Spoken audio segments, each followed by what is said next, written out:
Broads Media.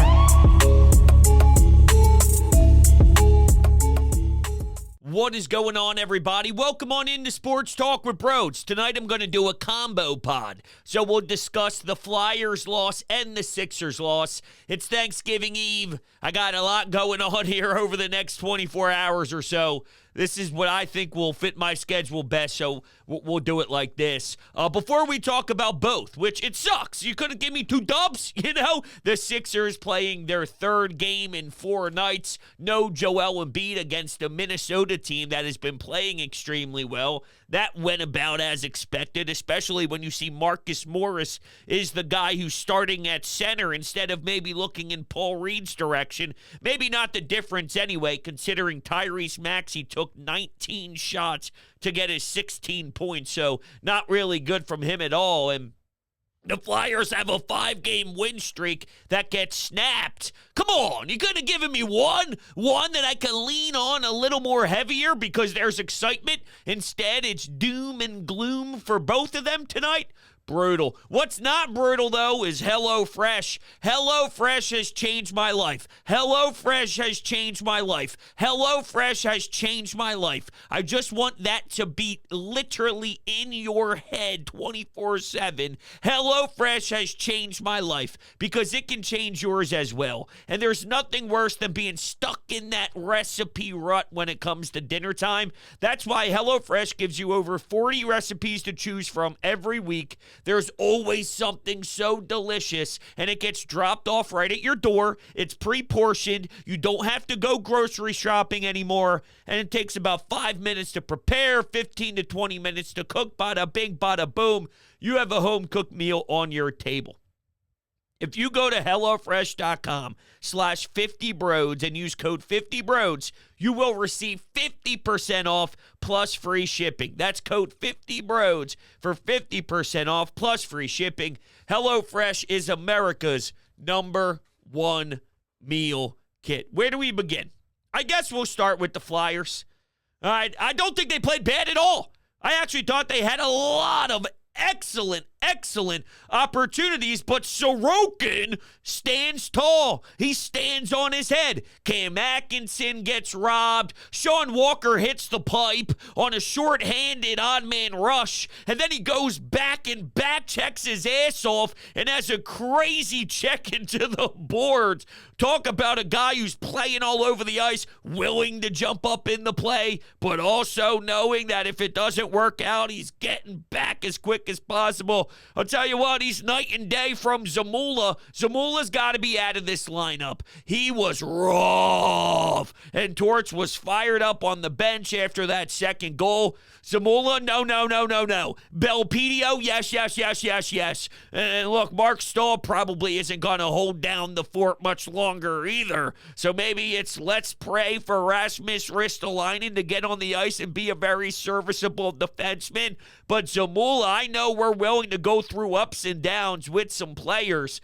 Not that. No. I can't deal with Zamula right now. He is looking like a mess, and he's so sloppy. And that first goal annoyed me because we know how important it is for this team to play with the lead.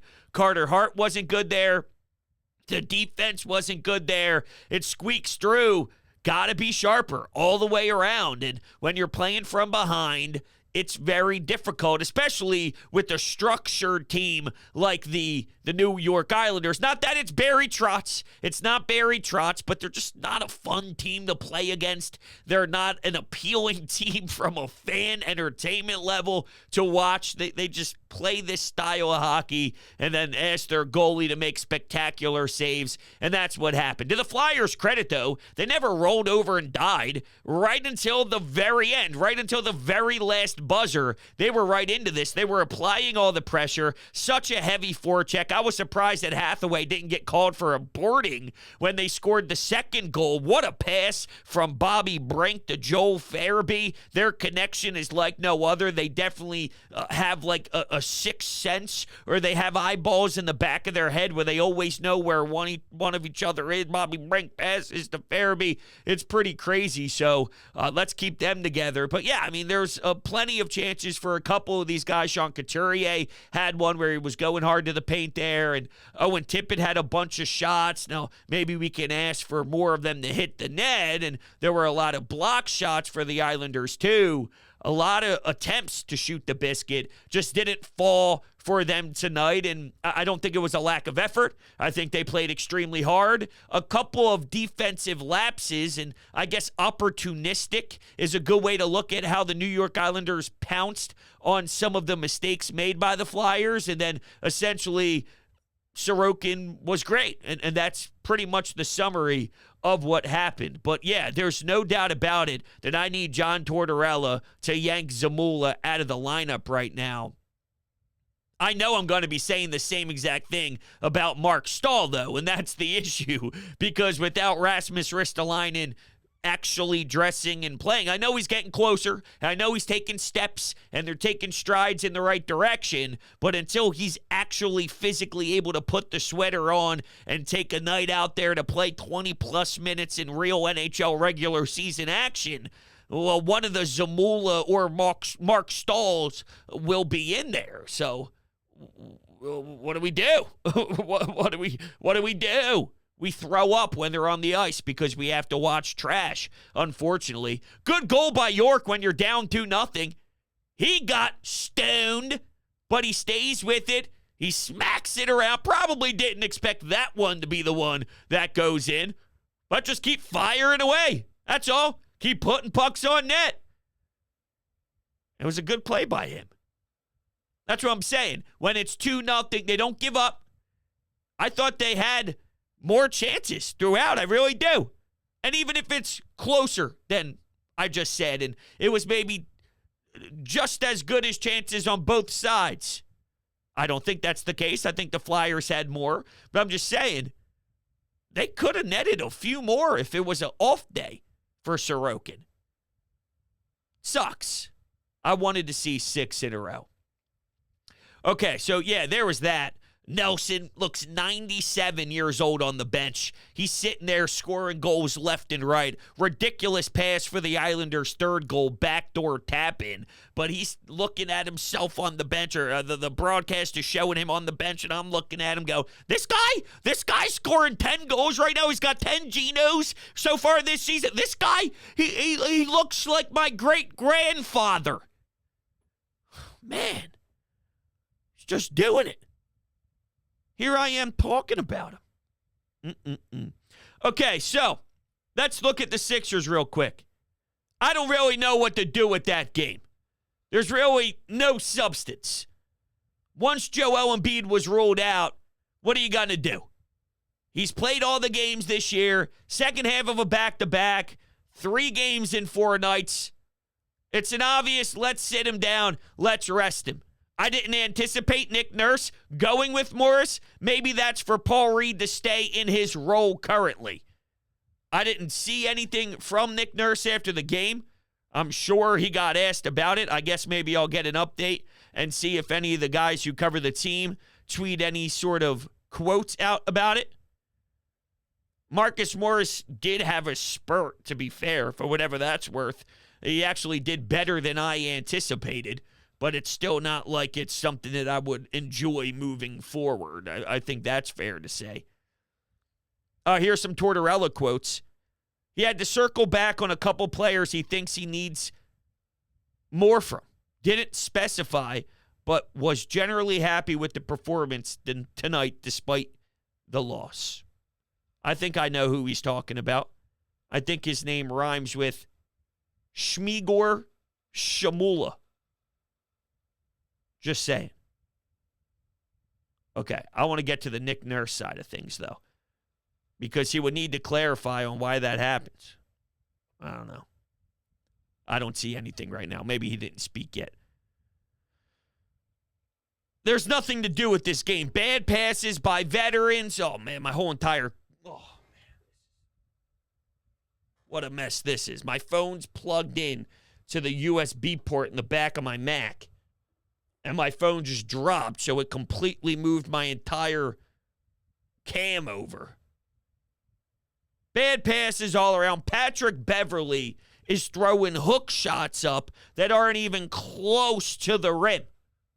I'm sorry, what? I think then and there, especially when you saw the first quarter playing out the way it did, all right, maybe I can go do something else. Maybe I can pay more attention to the Flyers. Maybe I can go read a book. I haven't read a book in 10 years, but maybe I go pop one open and see what I can do, because anything will be better than watching this crap. That's basically what went through my head the moment I saw Pat Beverly try and execute that as the Sixers offense for buckets. No, there was maybe a total of 7 seconds where I convinced myself they got a shot at this. And then right after the 7 seconds were over, I got slapped in the face by the basketball gods saying, "You idiot!" It was when Tobias showed life. I should have known, though. They looked tired. They looked fatigued. They did not get shots to fall from behind the arc. You can't do much without the big man, okay? And I guess now you can wonder, where are we with Tyrese Maxey? Teams are willing to play a certain style against him, willing to dare him with the physical brand of basketball. Now, once again, without Joel Embiid on the floor, it's a lot easier. Hey, Marcus Morris can go score. Even Tobias Harris, fine. DeAnthony Melton, whatever. None of them will steal an entire game. And if they do, we'll tip our caps and walk away and say, God bless you, because that's the only time that's going to happen again. But I think teams have figured out what to do a little bit with the Tyrese Maxey thing. Figured out some wrinkles. Now it's on Nick Nurse and the 76ers and Maxey to counter this. That's what you got to do.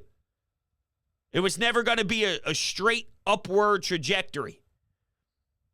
It's a seesaw, and we're riding that seesaw. So there are some anytime hotline calls and some text messages. We'll get to them in just one moment. But first, let me tell you about TickPick. If you're looking to go and watch one of these teams play live at the Wells Fargo Center, you can get $10 off by clicking the link below. TickPick, my promo code is activated with that link. If you spend over $99, you will get $10 off, and they have the best prices guaranteed, meaning that their ticket prices will beat any of the major competing marketplaces, and they're so confident about it that if you find the same exact seats elsewhere at a better price than TickPick, you will get 110% of the price difference in form of TickPick credit. There's also upfront pricing, so no more doing the math in your head to prepare for how much extra you plan on spending on top of the listed price than on other sites. The price you see on TickPick is the price you'll pay at checkout, period. End of story. There's no added service fees, hidden fees, or otherwise. So definitely get yourself, family member, loved ones, your kids, your wife, your husband to a game today. And thank our friends over at TickPick for helping out and giving you a free $10 bill to get started. All right, let's run to the phones. We'll go to Amadeo. Damn, that honestly sucks to see the win streak snapped like that. They just, for some reason, cannot beat the Islanders in Long Island for some reason, and Sorokin just completely owns us. He was on his head tonight, and I don't think the Flyers played bad. They played a really good game in my honest opinion, just a couple of defensive breakdowns, a lot by, Zamula and Mark Stahl, especially the one that led to the first goal in the game. Yeah, it could have been a soft one by Hart, but, they were left wide open down low behind the net. No one was contesting him at all. But I do enjoy that this team found a way to fall back. They were involved the entire way. They were. It was a tight battle. It was a hard-fought game. Sadly, the Islanders are the most boring team in the league, so sadly you get suffocated by that nonsense. But you found a way to fight back. You found a way to make it late. Sadly, you could have won a face-off at the end, but this is one of those losses where you appreciate the effort. You don't really hang your head on this. You look at what you did positively, then you move on because you got another big game this Friday afternoon against another New York team, the Rangers. And that should be a very fun game to watch because that barn and the Wells Fargo Center is going to be packed. So let's just get ready for that. No reason to hang your head, and we move on. Great call, Amadeo. Friday afternoon, Black Friday against the Blue Shirts. That team is playing hot-ass hockey, and you're right, it'll be fascinating to see their response to this one against that team. And is it going to be similar to when the Mets play at CBP? There's a lot of blue and orange. Remember, it's been pretty vocal. They made some serious changes when social media started to run with how much of a disgrace it was that Rangers fans were entering our building, but we had nothing we could do about it. Enter Danny Briere, Keith Jones, Torchy bringing some life to the party. Now we're all on board. What will the split be at the Wells Fargo Center, fans-wise? But yes, this team, I thought for a majority of the game, they outchanced them. They did great. They were doing things well. It was a few mistakes. And in this league, when you're facing a goalie who can steal you games and can win you a lot of games and is at the top of the league, yeah, that's going to happen to you. And you need to keep pushing. You need to keep grinding. You got to bear down. You got to be tough on your stick. You got to win 50-50 battles. You got to do everything, because those tiny mistakes, even if they pop up randomly and very periodically, they will be in the back of your net, and then you're toast because the other guy's playing with his hair on fire and you can't get it past him. It takes a Cam York effort to do it. And did you see how ridiculous that goal was? It takes a forecheck like Hathaway put on Dobson in the corner for you to generate a scoring chance like that. And as much as I love the physicality in live speed, and I'll go back and watch it and see if I'll change my opinion, but in live speed, I thought that could have been 2 minutes. You know? And speaking of 2 minutes, I thought Farabee took a stupid penalty in this game when he was going to the net. He got bumped into the post. There's nothing wrong with generating a scrum. Okay. People call me scum every day. It's out there. With the scrums, there's nothing wrong with that. The extra jab, though, snapping the head back, helmet goes flying. What are we doing? You got to know where the line is. All right? Got to know where the line is. Now we'll go to Sam. First off, I want to say congratulations on your new position with WIP. It's been a pleasure to be with you, Broads, during this intermittent period, and it will be a pleasure to stick with you in the new chapter. To be honest, I'm a bit upset by this loss, but it's more because I hate the Islanders and not because of the Flyers' play or record. The win streak had to end sometime. I'm still loving Paling and Walker, and Carter had a really nice game. But on the negative side, I thought Sanheim had a bad game. Coots has to be better with the draw. And I think that Belpedio should be in the lineup over Zamula until his play worsens. Congrats and go Flyers. Thanks, Sam. That really does mean the world to me. Thank you so much. It's been incredible. And as we're kind of entering Thanksgiving here, I probably should say Happy Thanksgiving. I'm recording this Thanksgiving Eve. So, yeah, thank you guys, all of you. Thank you so much. It truly is remarkable what we've built here over at Broads Media with the interactions and the phone calls and the text board and the comments and the TikTok and the Instagram and the Twitter. It's been great to have a relationship and a connection with all of you who support the show. So thank you. And thank you, Sam, for calling in. And, I hate the Islanders just because, as Amadeo laid out, their style of play is never fun. All right, I flipped over to TNT on the third TV, so I had Flyers, Sixers, and then a third TV of TNT, and I'm seeing the Panthers and the Boston Bruins, and that game was nuts. It's bizarre. There's so much. I'm watching almost like a tennis match where my head is going to the left, to the right, to the left, to the right. There's fights. It's very emotional. And then I flip back over to the Islanders, and I go, oh, yeah, great. Yeah, the Islanders. I want to see the Islanders. I don't hate the Islanders as much as I hate the Devils and as much as I hate the Rangers. And I do hate the Penguins, even though you all know how much I love Crosby. I do hate the Penguins. Just hasn't been much of a rivalry over the last however many years because we've been crap. And with this team losing today after having a resilient effort, unfortunately, it makes a lot of sense because you're not going to go on 6, 7, 8 game win streaks with this crew. You take the fiver, all right, you move forward, and you try and stop the bleeding against the New York Rangers team. And if it ends up being something similar, I guess you got to respect where we are and realize that would still be a solid way to grow and blossom as a team. Young ones to face this type of squad after coming off of a loss, after coming off of a 5-game win streak. There's a lot to learn about you having to bring it the next game, and you have to bring it the next night. And there's another team that will be stronger than the Islanders that are ready to rock, and it'll be very emotional. And you hate that logo, and it's a rivalry with John Tortorella, who was once on that bench. A lot of emotions flying around. How do you handle it, right? So a lot of Flyers. I did expect a little bit, maybe, I guess, to go some more Sixers in here. But if that's where the people wanted to go on the hotline calls, then so be it. I'm not going to keep you too long because it's a holiday. There is more to get to, but it's just a lot for me over the next little bit. So I might wrap it up pretty soon here. With the Sixers, what's their next game? They play OKC on Saturday at 5 p.m. Is that what I see here? And then after that, they play the Lakers Monday at home. That's their next stuff?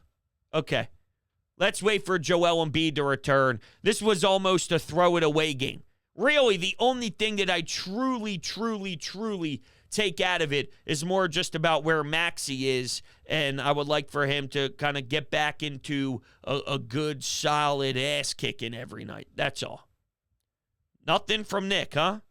Nothing from Nick Nurse? Did he just not speak?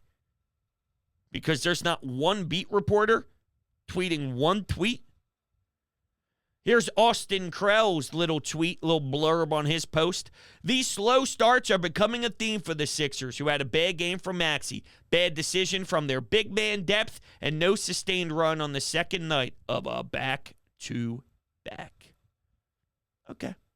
I was just looking for the rationale for Marcus Morris. I'll give you a rationale on why to use my bookie, because they're the best in the business. Skip the arguments with Uncle Dave on Thanksgiving and focus on what really matters. Good food, boosted odds, and hitting those Turkey Day parlays. Picture this, not just watching games,